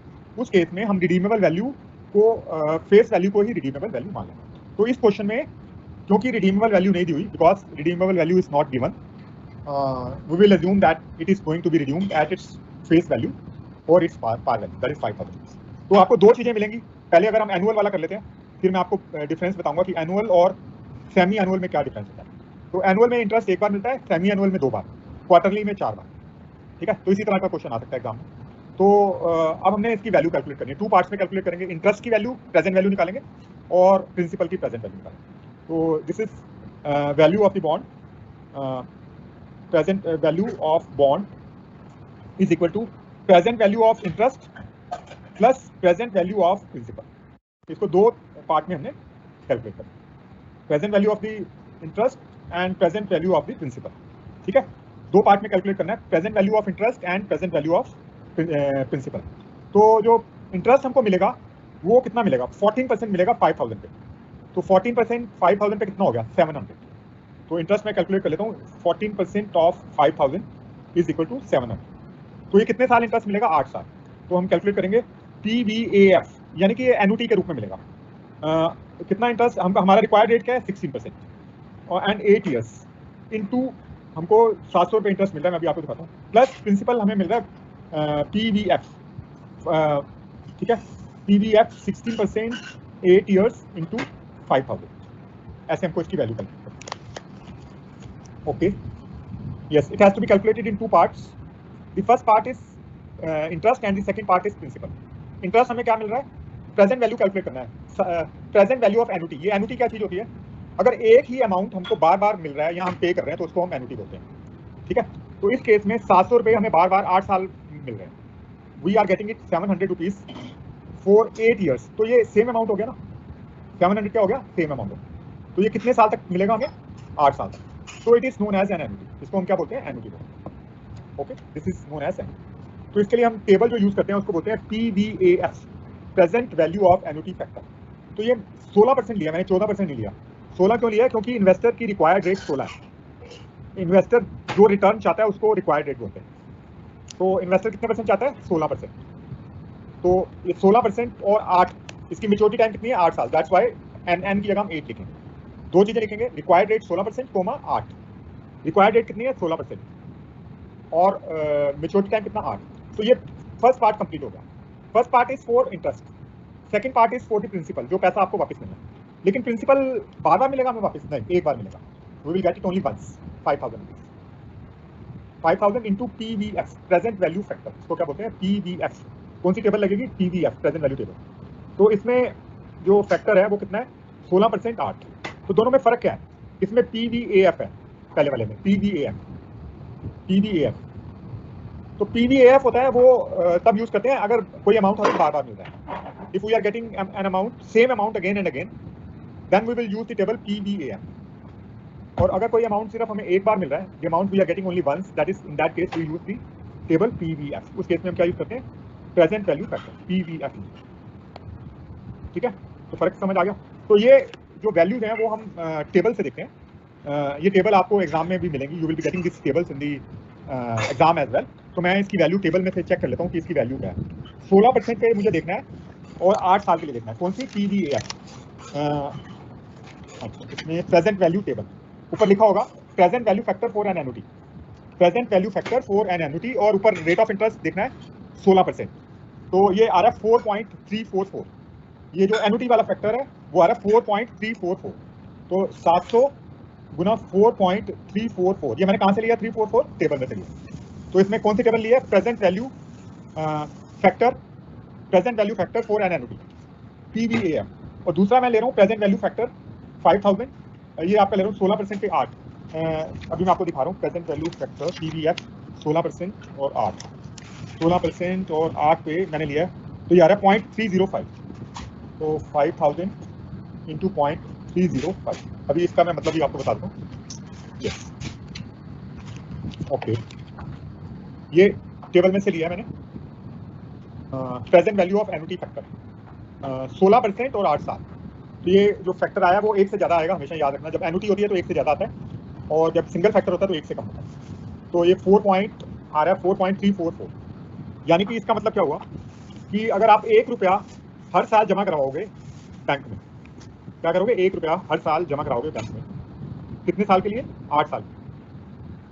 तो 8 साल के बाद वो कितना पैसा हो जाएगा, उसको इसका मतलब 4.344 से वो मल्टीप्लाई, सॉरी 1 रुपया आपको हर साल मिल रहा है 8 साल लगातार। अगर आप करेंगे 1 रुपया हर साल मिलेगा आपको 8 साल, उसकी आज वैल्यू कितनी है, एक साल के बाद 1 रुपया मिलेगा, 2 साल के बाद 1 रुपया मिलेगा, 3 साल के बाद 1 रुपया मिलेगा, 4 साल के बाद 1 रुपया मिलेगा, 5 के बाद 1 मिलेगा, 6 के बाद 1 मिलेगा। तो इसका मतलब क्या हुआ, 8 साल तक आपको 8 रुपये मिलने हैं। लेकिन वो पैसे क्योंकि आज नहीं मिल रहे, फ्यूचर में मिल रहे हैं, उसकी वैल्यू कम होगी। वैसे तो अगर आप बात करें तो आपको 8 रुपये मिल रहे हैं ना, 1 रुपया ऐड करते जाओ 8 साल के लिए, कितने रुपये मिले, 8। लेकिन अगर आज की बात करें तो 4 रुपये 34 पैसे हो गया उसकी वैल्यू अराउंड। ठीक है, दैट्स व्हाई इट इज 4.344। और दूसरा जो पैसा आपको मिल रहा है वो प्रिंसिपल वापस मिलेगा 5000 रुपीज। ये जो प्रिंसिपल मिलेगा एक बार ही मिलेगा आपको 5000, बार बार नहीं मिलेगा। कितनी बार मिलेगा, एक बार। तो इसलिए पीवीएफ रखते हैं। तो 8 साल के बाद जो पैसा मिलना है उसकी आज वैल्यू कम है, यानी कि 1 रुपया अगर 8 साल के बाद मिलेगा उसकी वैल्यू आज 30 पैसे है अप्रोक्सीमेटली, क्योंकि ये जो फैक्टर बता रहा है 0.30 बोल रहा है, फैक्टर क्या बोल रहा है 0.305। इसका क्या मतलब हुआ, 1 रुपया जो 8 साल के बाद मिलेगा उसकी आज वैल्यू कितनी है, 30 पैसे। इसकी वैल्यू आज अप्रोक्सीमेटली 30 पैसे है, अगर रेट ऑफ इंटरेस्ट 16%। अलग अलग रेट ऑफ इंटरेस्ट पे इसकी वैल्यू अलग अलग हो जाती है। अगर इंटरेस्ट रेट ज़्यादा होगा तो वैल्यू कम हो जाएगी, अगर इंटरेस्ट रेट कम होगा तो वैल्यू ज़्यादा होगी। ठीक है, तो 1 रुपया की वैल्यू हो जाएगी 30 पैसे। तो 5000 की वैल्यू कितनी है ये आप देख लीजिए। अब आप दोनों को मल्टीप्लाई करके ऐड कर देंगे तो बॉन्ड की वैल्यू निकल जाएगी। तो 2 पार्ट्स में हमने किया है बॉन्ड की वैल्यू निकालना। We have calculated the value of the bond in 2 parts. तो हमेशा जब भी आप बॉन्ड की वैल्यू का क्वेश्चन आता है तो उसको 2 पार्ट्स में डिवाइड करके करेंगे। You will calculate it in 2 parts. 1 part is for the interest, second part is for the principal. ठीक है, तो प्रिंसिपल में रिडेम्पशन वैल्यू सेम लिया हमने, par value. Redemption value 5000, par value is also 5000। तो you can calculate the value of the bond.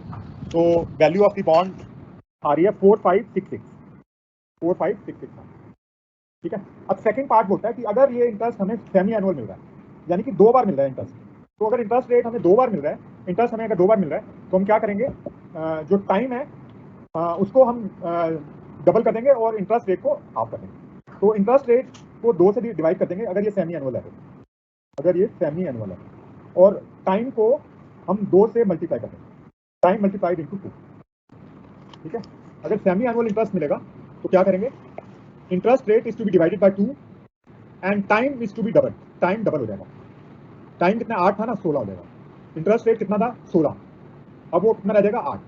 ठीक है, तो अभी हमारी प्रॉब्लम क्या हो जाएगी, तो बस आप इसको इसी तरह से करना है। The problem we have to rewrite. मैं दोबारा से इसको प्रॉब्लम को राइट कर देता हूँ। तो इंटरेस्ट रेट हाफ हो जाएगा तो कितना इंटरेस्ट मिलेगा, 350। ठीक है, इंटरेस्ट कितना मिलेगा, 350 मिलेगा। और इसका जो वो into present value of annuity factor, पहले हम देख रहे थे कितने साल के लिए, 8, अब हम देखेंगे 16 साल के लिए।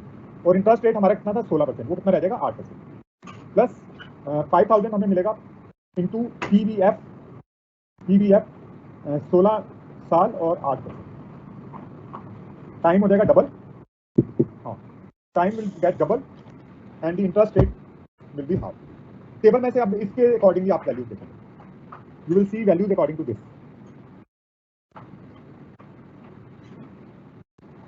टाइम को क्या कर दिया मैंने, डबल कर दिया टाइम, और इंटरेस्ट रेट को मैंने क्या कर दिया, डिवाइडेड बाय 2। तो इंटरेस्ट रेट हमारा 16% की रिक्वायरमेंट थी ना, वो 8% आ गया, और टाइम जो पहले 8 साल का था वो 16 साल का हो गया। और इधर आप देखेंगे जो इंस्टॉलमेंट 800 की थी, सॉरी 700 की थी इंस्टॉलमेंट, इंटरेस्ट की वो 350 की रही, 350। Okay, now you can calculate the value of the bond by using this and looking at the table. These values will be provided to you by the examination branch of the center in which you will appear.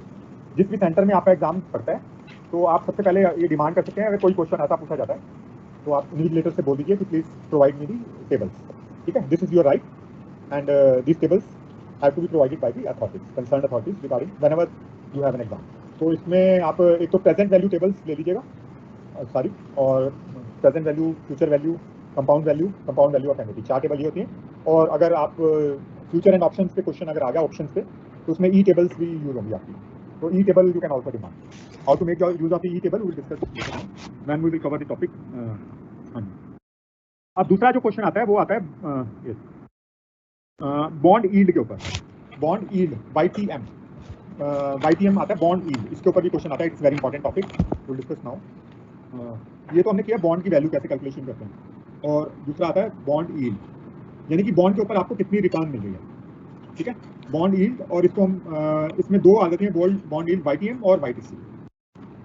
ठीक है, bond yield YTM, if you will hold the debentures till maturity then you will calculate YTM। YTM कब calculate करते हैं, अगर आपने 10 साल का bond है और 10 साल तक अपने पास रखा, तो तब आप कैलकुलेट करेंगे YTM। लेकिन मान लीजिए आपका प्लान है कि आप 4 साल के बाद इसको बेचेंगे, यहाँ कंपनी पहले ही बॉन्ड को कॉल कर लेती है, company calls the bond before its maturity time, तो उसमें आपको YTC, yield to call calculate करते हैं। मान लीजिए कंपनी के पास ऑप्शन है, 10 साल का बॉन्ड है, लेकिन company has the option to call it back after 4 years, and company calls it back after 4 years, and what will be your YTC, yield to call. ठीक है, the procedure for both YTM and YTC is same, ज़्यादा different नहीं है procedure, procedure is almost same, and the method used will also be same. Only difference is the time and the maturity amount. Okay, so let's check out if there is any question. Find out the yield to maturity, yield to call if callable in 5 years at ₹10. This is question number 4. Question number 4. I will briefly write down the facts of this question. Face value is 10,000. Face value of the bond is 10,000. Face value. Coupon rate, यानी कि interest rate is 10%. It is given in the question. Coupon rate. Market price. Market price is given as 10,500. 10,500. We have to call yield to maturity, YTM. What is YTM? And what is YTC? If it is called after 5 years. If it is called after 5 years at 10,800. ठीक है, these are the facts. So next, you can note it down. Okay. I repeat, face value 10,000. Face value कितनी है इस bond की, 10,000। Coupon rate कितना है, 10%, यानी कि आपको ब्याज कितना मिलेगा, 10%, 10,000 पे कितना हो गया, 1,000। अगर आप इस बॉन्ड को खरीदना चाहते हैं तो आपको कितने पैसे में बाय करना पड़ेगा, 10,500। The market value is 10,500, so if you buy it from the market you have to pay 10,500। ठीक है, तो हमको फाइंड क्या करना है, YTM। What is YTM? Yield to maturity, यानी कि अगर ये बॉन्ड हम पूरे टाइम तक रखते हैं, okay, if we keep this bond for the full time, coupon rate is this. इसमें maturity time नहीं दिया हुआ, so let us assume it is 10 years. Maturity time is not given. Maturity time is not given. Please open the door. Just a minute, hold for a minute.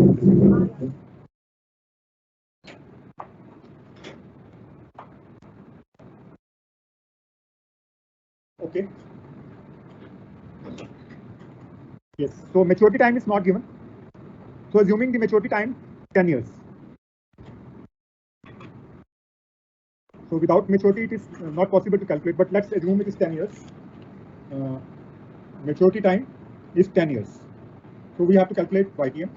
So YTM we can calculate in two ways. One is the shortcut and other is the trial and error. One method of calculating YTM is shortcut method and other is trial and error. Shortcut will help you easily to calculate, but it may not be as accurate. It will give you the approximate answer. So whether you will use the shortcut or whether you will use the trial and error, it depends upon the number of marks which have been allocated to the question. For example, if it is a full question of say 11 marks, then you should try to solve it by trial and error, because now the examiner is expecting that you will be giving the correct answer. Okay?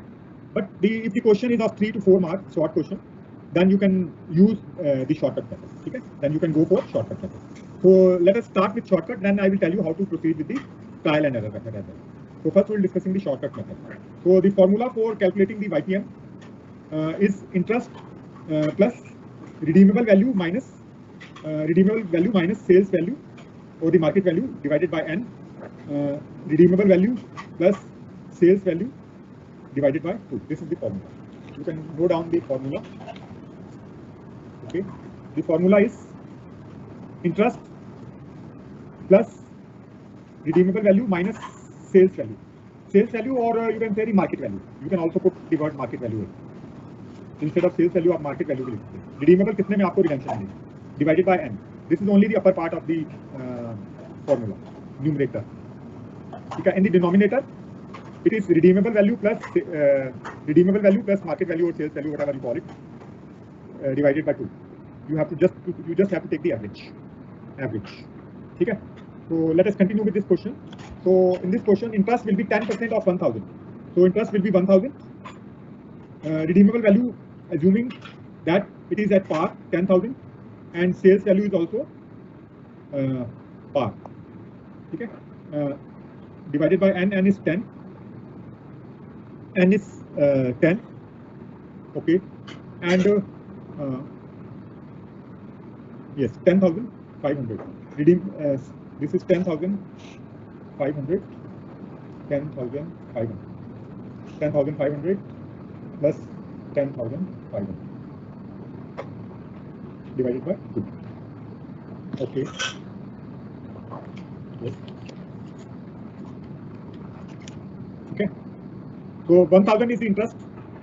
Sorry, 100. 10% of 1,000 is 1,000. So this is 1,000. 1,000 is the interest. 10% on 10,000 plus redeemable value is 10,000 at par.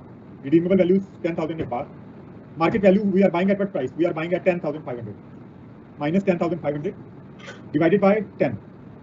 Now my assumption is it is redeemable after 10 years. It is not given in the question. Assumption लिया कि 10 years है.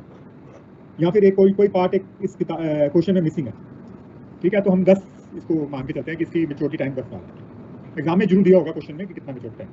Divided by 10,000 plus 10,500 redemption value है, ये market value है, divided by 2. ये average ले रहे हैं दोनों की 10. So this will become 10,000. This will become 1050 divided by yes 10,250. ऊपर क्या आ जाएगा 1050 और नीचे क्या आ जाएगा 10,250. दोनों की एवरेज ले रहे हैं. We are just taking the average. 1050 divided by this. Okay. So calculator से हम कैलकुलेट कर लेते हैं. 1050 divided by 10,250. तो ये हमारी आ रही है 0.1024, यानी कि 10.24. बुक में आंसर डिफरेंट है क्योंकि मेच्योरिटी टाइम पीरियड उन्होंने कुछ और लिया होगा जो हमें नहीं बताया गया. मेच्योरिटी टाइम नहीं लिया होगा क्वेश्चन में. ओके. तो यील्ड टू मेच्योरिटी आपकी आगे दिस वन. हाँ, ये माइनस में करना, सॉरी. ये 500 माइनस 50 ऊपर आ जाएगा 950. 950 डिवाइडेड बाय 950 डिवाइडेड बाय 10,250 क्योंकि ऊपर माइनस बढ़ा है. 950 divided by 10,250. 950 divided by 10,250. Let's check it out. 950 divided by 10,250. हाँ, तो ये आ रहा है 9.26. 9.26 आएगा. 0.926 or 9.26%. That is the answer. 9.26. This is on the basis of maturity time of 10 years. अगर मेच्योरिटी टाइम कम या बढ़ती हो जाएगा तो आपका रिटर्न के ऊपर इसका फर्क पड़ेगा, ठीक है। If maturity time is different it will give a different answer. तो एग्जाम में हमें, क्योंकि इस क्वेश्चन में दिया नहीं हुआ मेच्योरिटी टाइम कितना है, तो हमने एज्यूम किया कि 10 साल है। तो मुझे लगता है कोई इन्फॉर्मेशन इस क्वेश्चन में मिसिंग है regarding the time. Okay, let's check out the second part. Second part correct आना चाहिए इसमें। हाँ, if it is callable after 5 years at 10,800, now it will give us the correct answer. If it is callable at 10,800 after 5 years, तो ये हमको YTC calculate करनी है। 5 years के बाद अगर हम इस बॉन्ड को कॉल बैक करते हैं तो इसकी YTM कितनी होगी। तो इसमें अब डाटा सारा हमें अवेलेबल है। ओके, तो I am writing it here. Callable value is given, callable value is 10,800 and time is given 5 years, ठीक है। And the purchase price 10,500 already know, and rate of interest is 10%, and the par value is 10,000. I am repeating the question again. In this case, for callable bond, callable bond के लिए ये data है हमारे पास, ठीक है। जब आप question solve करते हैं तो डाटा को दोबारा लिखें। कॉलेबल के लिए डाटा अलग यूज होगा और जो कॉलेबल नहीं है उसके लिए डाटा अलग यूज होगा। इस क्वेश्चन में मेच्योरिटी टाइम 5 years का हो गया, और अगर कंपनी कॉल करती है बिफोर टाइम तो इन्वेस्टर को इंसेंटिव दे रही है, 800 रुपये एक्स्ट्रा दे रही है, ठीक है। तो कितने में कॉल बैक कर रही है, 10,800। तो हमको YTM निकालना है। तो कैसे निकालेंगे, YTC निकालना है इनटू कॉल। तो इसमें YTM और YTC में ज़्यादा डिफरेंस नहीं है, बस टाइम का डिफरेंस है। तो टाइम इसमें हम 5 साल लेंगे। तो कैसे कैलकुलेट करेंगे, YTC is equal to interest plus, हाँ जी, market value, redeemable value minus market value divided by n क्या time period, redeemable value plus market value. Market value और सेल्स वैल्यू सेम है, कंफ्यूज करना। मैंने पिछली बार सेल्स वैल्यू लिख दी थी, अब मार्केट वैल्यू लिखी। आई क्या है, इंटरेस्ट प्लस आपने ये देखना है redeemable value minus market value divided by n time, कितने टाइम के बाद ये कॉल बैक होगा, दैट इज n। और नीचे हमें एवरेज प्राइस देनी है। एवरेज प्राइस कैसे लेंगे, redeemable value plus market value divided by average लेंगे, ठीक है। तो इंटरेस्ट कितना है हमारा 1000 प्लस रिडीमेबल वैल्यू कितनी है, इस केस में 10,800 है, और परचेज प्राइस क्या था 10,500, और एन कितने साल के बाद 5, और रिडीमेबल वैल्यू है 10,800, मार्केट वैल्यू है 10,500, market value 10,500 divided by 2।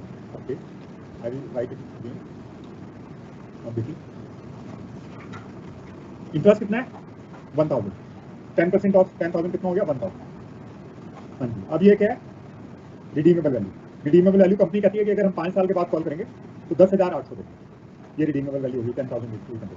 Market value कितने में हमने बाय किया था 10,500 डिवाइडेड बाय n, क्योंकि ये 5 साल के बाद हो रहा है तो n अब हो जाएगा 5, n क्या हो जाएगा 5। और नीचे क्या लिखना है, redeemable value 10,800 plus 10,500 divided by 2, divided by 2।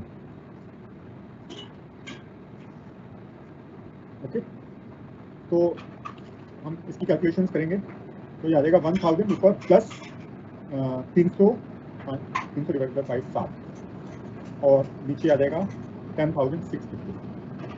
तो ये आ जाएगा 1060 डिवाइडेड बाय 1065।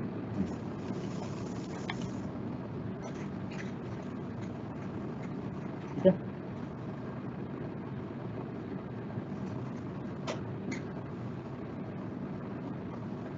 वन 1060 रह गया ऊपर,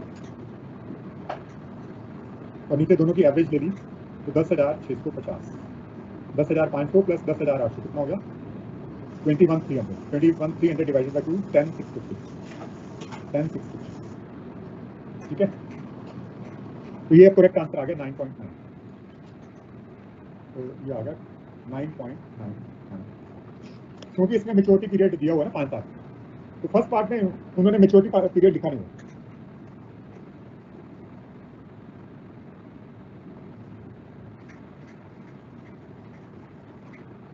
okay,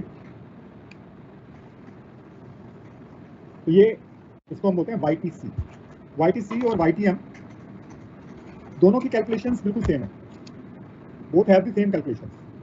the only difference is YTM यानी कि लंबे टाइम तक जो हमने रखा है, और YTC जो छोटे टाइम तक रखा, इन बिटवीन अगर कंपनी ने कॉल बैक कर लिया तो उसको YTC बोलते हैं, ठीक है। तो this is the shortcut method for calculating YTM and YTC। We can also use the long method, that is trial and error method, trial and error method. तो इसमें ट्रायल एंड एरर मेथड में आप trial and error method calculate करने से पहले एक काम कर सकते हैं, you can do one thing, that is you can solve the question by using the shortcut. उससे आपको एक हिंट मिल जाएगा कि कहाँ से करना है शुरुआत, क्योंकि एक इंटरेस्ट रेट चाहिए होता है हमें दो, we need 2 interest rates to calculate the YTM and YTC। तो इंटरेस्ट रेट क्या होगा ये हमें आइडिया नहीं होता शुरू में, थोड़ा बहुत आइडिया होता है, जैसे कि अभी इसी क्वेश्चन में 10,000 रुपये वाला जो बॉन्ड है वो हमने 10,500 में खरीदा, 10,000 रुपये वाला बॉन्ड 10,000 कितने में खरीदा, 500 में। तो इससे हमारी यील्ड कम हो जाएगी इंटरेस्ट रेट से। जब हम कोई चीज़ महंगी खरीदते हैं जो उसकी फेस वैल्यू से अगर हम ज़्यादा में खरीदेंगे तो बॉन्ड की यील्ड कम हो जाएगी, ये याद रखना। तो अगर कूपन रेट 10% दिया हुआ है तो इसका मतलब जो हमारी यील्ड है वो 9 भी हो सकती है, 8 भी हो सकती है। तो हमें एक आइडिया मिल गया ब्रीफ, तो आप 8 भी मान सकते हैं, 9 भी मान सकते हैं। ट्रायल एंड एरर है, एक बार नहीं आएगा तो आंसर दूसरी बार आएगा, ट्रायल एंड एरर इसलिए इसको बोलते हैं। तो एक हमें एक गाइड चाहिए होती है, वी नीड ए गाइड। तो गाइड हमें कैसे मिलती है, कंपैरिजन करते हैं उसका पार वैल्यू और परचेज प्राइस का। अगर परचेज प्राइस ज़्यादा होगा तो क्या होगा, पार वैल्यू से अगर परचेज प्राइस ज़्यादा है तो इसका मतलब है हमारा यील्ड कम है, YTM कम हो जाएगी, ठीक है। और अगर उल्टा है, यानी कि फेस वैल्यू क्या है उसकी 10,000 और हम खरीद रहे हैं 9,000, तो इसका मतलब YTM हमारी ज़्यादा होगी, इनवर्स रिलेशनशिप। परचेज प्राइस अगर हमने ज़्यादा पे कर दिया तो YTM हमारी कम हो जाएगी, यील्ड कम हो जाएगी, ठीक है। और अगर हमने कम में खरीदा तो हमारी यील्ड बढ़ जाएगी। किससे कंपेयर किससे कर रहे हैं, इंटरेस्ट रेट जो कूपन रेट दिया हुआ है उससे कंपेरिजन करेंगे। तो इसी क्वेश्चन को अगर आप YTC से सॉल्व करेंगे, और सॉरी उससे ट्रायल एंड एरर से करेंगे, मान लीजिए सेकंड क्वेश्चन ले लेते हैं, फर्स्ट का ना मेच्योरिटी टाइम दिया हुआ, तो हम ज़्यादा से खरीद रहे हैं लेकिन हमको ज़्यादा पैसा भी मिल रहा है। तो इस क्वेश्चन में इसलिए हमें कुछ ब्रीफ आइडिया नहीं हो रहा कि कहाँ पे होगा ये इंटरेस्ट रेट, तो हम कूपन रेट पे इसकी कैलकुलेट कर देते हैं सारी 10% पे। तो 10% पे इसकी यील्ड मानकर अगर हम कैलकुलेट करते हैं और बॉन्ड की वैल्यू कैलकुलेट करते हैं, फिर हम इसको मार्केट वैल्यू से कंपेयर करेंगे। तो let us assume YTM is equal to 10%। हम ये एज्यूम कर रहे हैं कि जो बॉन्ड है वो 10 ईयर्स में मैच्योर हो रहा है, क्योंकि क्वेश्चन में दिया नहीं हुआ, ये गलती है, क्वेश्चन मेच्योरिटी टाइम दिया होना चाहिए। Without maturity time you can not calculate the yield. तो assuming maturity time to be 10 years, तो मैं मेच्योरिटी टाइम इसमें 10 साल है, 10 ईयर्स, और हम बाय कर रहे हैं 10,500 में। परचेज प्राइस क्या है हमारा, वो 10,500 और फेस वैल्यू उसकी दी हुई है 10,000, ठीक है, और कूपन रेट दिया हुआ है 10%। तो YTM को हम 9% एज्यूम करते हैं और मेच्योरिटी टाइम 10%। इस क्वेश्चन में हम, क्योंकि हमारा परचेज प्राइस ज़्यादा है, परचेज प्राइस कितना है 10,500, ज़्यादा में बाय कर रहे हैं, तो इससे हमारी यील्ड कम हो जाती है, हमारी रिटर्न कम हो जाती है। तो हम रिटर्न जो हमें कूपन रेट 10% कह रहा है तो उतनी रिटर्न नहीं मिलेगी हमें, उससे कम मिलेगी। तो हम ये एज्यूम कर देते हैं कि 9%, तो ये एज्यूम कर लेते हैं 9%, ठीक है, क्योंकि एजम्पशन पे चलेगा ये क्वेश्चन। 9% एज्यूम करके इसकी वैल्यू निकालो बॉन्ड की, assuming that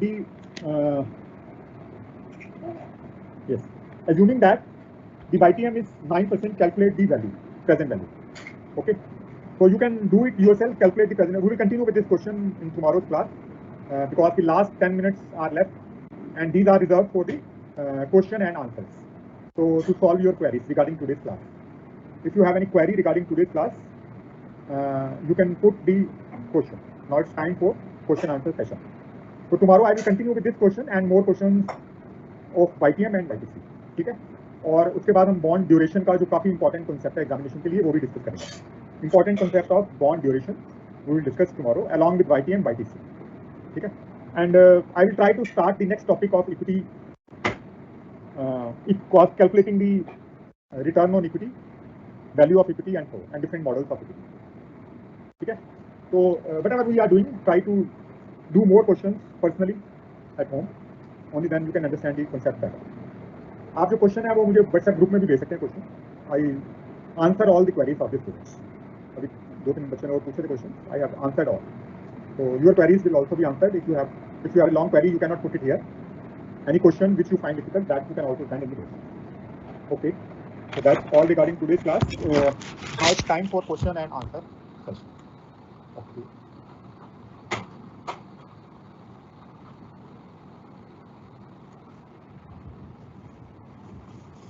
हाँ, रस्तगी का question number 3, question number chapter 3 question number 3.8. ठीक है बच्चे, वो मैं आपको व्हाट्सएप ग्रुप में भेजूंगा आंसर इसका. Question number 3.8. ठीक है Vishnu ji, I will try to send this question 3.8. चलिए, और Deepanshu Garg is not in the group. Deepanshu कैसे करोगे, क्योंकि ग्रुप ना ऑलरेडी फुल हो चुका है. आप एक मिनट देखो, मैं आपको I will give you a number. जो ग्रुप एडमिन का नंबर है वो मैं आपको दे देता हूँ. एक और ग्रुप भी बनाया उसमें, एक ग्रुप तो फुल हो गया. एक minute, let me check it out. One more group is there.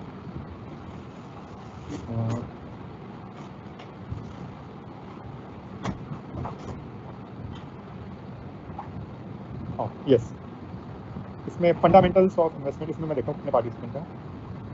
Group, हाँ, इसमें भी 248 हो गए हैं, 2 की जगह हो रहा है. तो आप ये नंबर नोट कर लीजिए. 8826 is the admin of this group.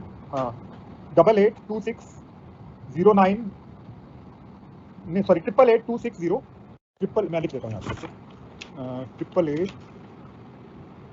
एक मिनट,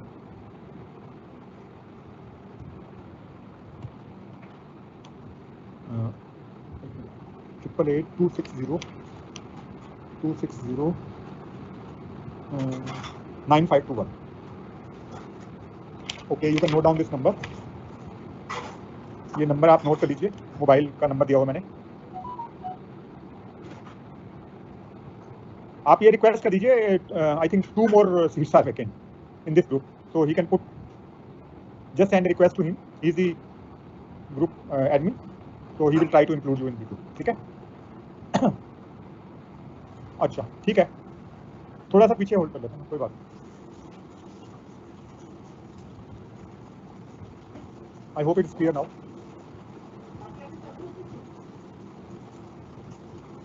हाँ दीपांशु, ये मैंने भेज दिया नंबर, आप ये इसको रिक्वेस्ट भेजो. ओके, आई होप दी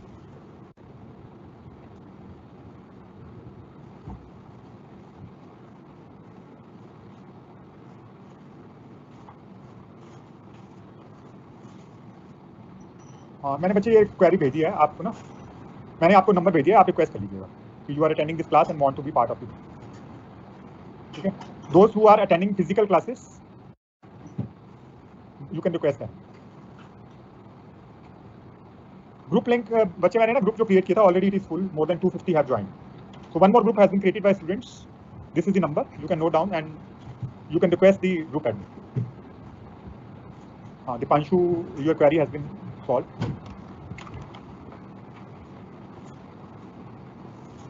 हाँ, जंक बॉन्ड्स होते हैं बच्चे. सुरेश शौर्य रतन दीक्षित का क्वेश्चन है, जंक बॉन्ड्स क्या होते हैं. जंक बॉन्ड्स होते हैं वो वाली कंपनी जो ऑलमोस्ट फेल है. जैसे अभी फ्यूचर ग्रुप सुना है आपने, फ्यूचर ग्रुप जिसकी बिग बाजार चलते थे, फ्यूचर ग्रुप, वो it is on the verge of failure. जैसे कई लोगों ने उन्होंने बॉन्ड इशू किए हुए हैं, अब वो उन बॉन्ड की वैल्यू बिल्कुल ऑलमोस्ट कम हो रही है धीरे धीरे. जो कंपनी फेल हो गई है और उन्होंने पैसा मार्केट से दिया हुआ है, उन्होंने बॉन्ड इशू किए हुए हैं, तो those types of bond are known as junk bonds. Means bonds promised by companies but market value is very low because of the poor credit rating or poor credit standing of that company. उसको हम junk bond कहते हैं. ठीक है, I hope Shaurya Ratan Dikshit's query has been answered. The companies which have low, you can say very low credit rating, doing very badly financially, उन्होंने जो bond issue किए हुए हैं उसको हम junk bond कहते हैं. ठीक है, और इसके chances हैं कि वो default करेगी, बहुत high chances हैं. There are very high chances that the company will default. It will not be able to pay interest in time. Also, it will not be able to repay the principal. Yes, Shaurya, are you satisfied? Just write yes or no.